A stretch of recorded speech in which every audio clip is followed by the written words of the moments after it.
Magandang araw mga kakutsero. Ito na naman po ang inyong lingkod na si Jigs na magbibigay sa inyo ng giya ngayong araw ng Miyerkules. Ngayon po ay August 27, 20 and 25 at meron po tayong 7 magagandang karera. Muli itong aking giya ay purely review and analysis ko lamang at walang halong information. Simulan na po natin. Race number 1. Dito po magsisimula ang winner take all. 3-year-old and above maiden race placer. Distance is 1400 meters at dito po may 10 kalahok. Dito kung mapapansin po natin may mga bagong kabayo. Andyan po yung ICU, Speed Lady. Yung si Speed Lady po, nag-barrier po yan, nagpreba po ng 1.20 media. At ito namang si Cold Summer Night, na kabayo ni Mr. Rabano, na imported, nagpreba lang po ng 1.21 media. Pero mga kabayo ni Mr. Rabano, mga hindi ko preba na maganda sa barrier or novatos. Pero pagtakbo ng mga imported niya, pagtakbo naggagalingan. Kaya pwede pong isama yan, pandiado. Pero ako, itong karerang ito, napupusuan ko po rito yung yung numero 7, Robotic Clay, no?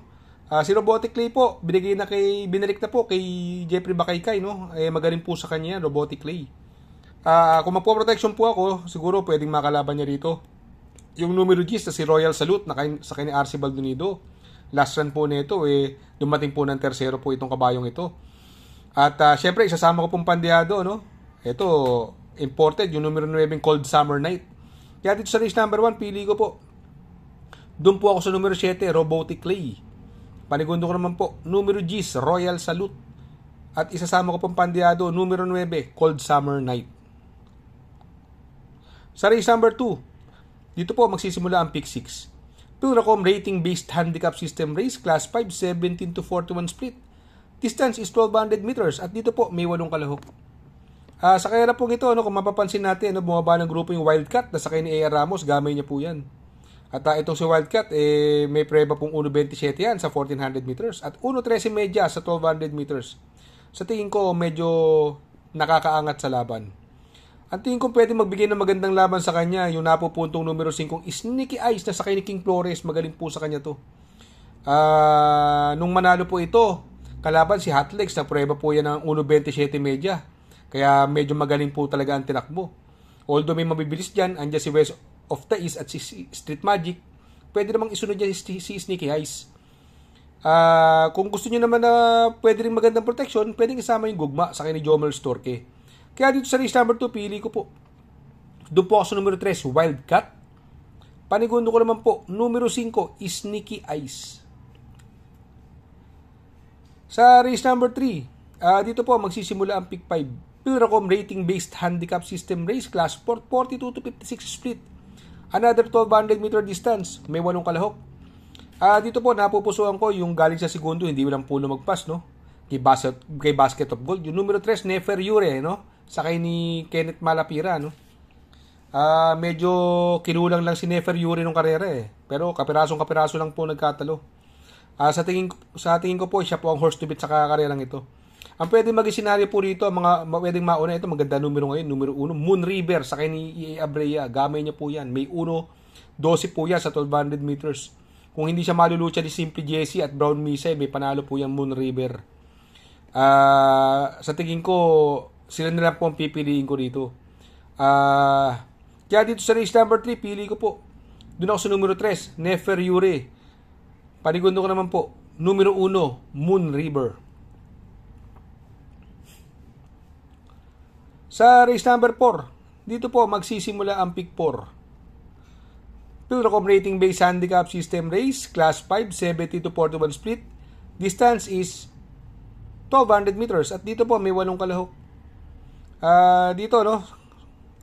Anybody's race po ito. Although makikita natin na malalyamado rito yung 7 of Diamonds. Si 7 of Diamonds, nung last na tumakbo ng 1200 meters yan, mega outstanding. Wala pong nakuha. Masyado maiksi kasi ang karera. Pero sa tingin ko, siya na rin po ang kukunin ko dyan. Pero para sa akin, magpo-protection po ako dyan. Isasama ko po yung numero 1, Blown Away, na gamay po ni BJ Galleta. Diremating kabayo din po yan. Pero sa tingin ko, medyo mas mauuna siya dyan kesa kay 7 of Diamonds sa rematehan. Ang magdadala ng unahan dito, yung bagong babang Victorious na sakay ni RC Baldonido. Sa tingin ko, ito magdadala ng unahan at pwedeng ma-pressure siya kahit bahagya ni Winsam Maxine sa kay ni J.L. Lazaro. Pero napakababa na po sa laban ni Victorious. Siya po napupusuan ko dihado dyan. Kaya dito sa race number 4, pili ko po. Doon ako sa numero 2, 7 of Diamonds. Panigundo ko naman po, numero 1, Blown Away. At isasama ko pong pandiyado, numero 7, Victorious. Sa race number 5, Pilracom Rating Base Handicap System Race, Class 5, 17 to 41 split. Distance is 1200 meters. Meron po tayong 8 kalahok. Dito sa laban na ito, napupusuan ko po rito yung mga bumaba ng laban. Yung numero 3 sa Sinamayan sa kay ni Bumbong Villegas. Numero 8 Swakto Power Duo na sakay ni Uno Hernandez. Gamay na gamay ni Uno po ito. Pag si Uno sumasakay dito kay Swakto Power Duo, mas lamang po ang panalo. Kaya sa tingin ko siya po napupusuan ko dyan.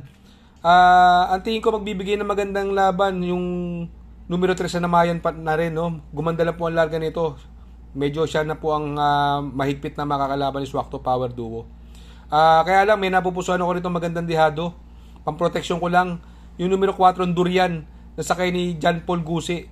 Sa tingin ko may tsamba po yan, yung Durian na yan. Magaling na kabayo po yan. Kaya dito sa race number 5, pili ko po. Doon ako sa numero 8, Swakto Power Duo. Panigundo ko naman po, numero 3 Namayan. At isasama ko pong pandiyado, numero 4 Durian. Sa race number 6, sa penultimate race, Pilracom Rating Base Handicap System Race, Class 5, 17 to 41 split. Distance is another 1200 meters. Meron po tayo 8 kalahok. Dito sa laban na ito, sa tingin ko, nakikita ko mukhang lamang dito yung numero 1 Sting. Ang laki na po ng binaba ng grupo. Sa kay ni Joel Ciego. Ang kalaban lang po, aparato. Ang pangit ang numero, nasa loob. Baka mahuli sa larga. Pero pag maganda po lundag niya, sa tingin ko, mahirap talunin yan. Yung Sting na yan, no? Ang tingin ko pwede makalaban yung Hang Loose, no? Itong si Hang Loose, siya mauna rito. Kaya lang may konting magbibigay ng pressure sa kanya yung Mr. Manillennial at Sunny Nature, pero sa tingin ko kaya ni Hang Loose ang ere niyan. Siya na rin tingin ko pwedeng makalaban. At yung numero 6 na si Grand Majesty, maganda numero ngayon, nasa labas. Kalaban lang din ito, parato, no? Gumanda lang po ang lundag, may panalo din po yan. Kaya dito sa race number 6, pili ko po. Doon ako sa numero 1, Sting. Panigundo ko naman po, numero 3, Hang Loose. At isasama ko pong pandiyado, numero 6, Grand Majesty. Sa race number 7, sa last and final race, Pilracom Rating Base Handicap System Race, Class 5, 70 to 41 split, another 1200 meter distance, may 8 kalahok. Sa karerang ito, ang napupusuan ko po dito, yung numero 2, She's Royal, nasa ni John Paul Guse. Magaling po sa kanya to, talking horse sa kanya to. Siya po pwede magdala ng unahan, ang pwede bumuliglig sa kanya, yung Santa Maria. Pero sa tingin ko, kaya niya ere niyan. Ang tingin ko magbibigay ng magandang laban dito, yung bumaba ng laban at sobrang gamay ni Uno, numero 1 Watch Bell. Sa tingin ko, yan po mabigat na makakalaban niya. Pero kung magpo-protection po ako ng diado rito, ang isasama ko po dyan, ito nag-uumento. Muntik manalo itong long shot, numero 6, Golden Petita, nasakay na po yung Asuncion. Kaya dito sa race number 7, pili ko po, doon ako sa numero 2, She's Royal. Panigundo ko naman po, numero 1, Watch Bell. At isasama ko po pandiyado, numero 6, Golden Petita. Mega shout out kay Sir Raul Rivera, kay Sir Jester Byron Ferrer, at kay Sir Marcelo Agkawili. Mega shout out Sir Raul Rivera, Sir Jester Byron Ferrer, at Sir Marcelo Agkawili. Shout out nga pala kay Sir Pax ng Barkadahan OTV. Located po siya sa 1139 New Antipolo Street, Corner Vargas. Malapit lang po sa Abad Santos, yung bagong ginawang tulay. Very convenient and attentive po ang mga tao. Pwede po kayong mag-EB at party while betting on racing. Shout out kay Sir Arnel Mendoza. Please support his channel. Shout out po Sir Arnel Mendoza. Good luck mga kakutsero. Sana po matapat ang ating giya at yung mga nakasunod. Sana po ay magsitama po kayo. Ako yung makikiusap lamang at makikisuyo sa inyo na please like, share, subscribe, and hit the notification bell para update kayo sa aking mga giya. Good luck po and happy racing.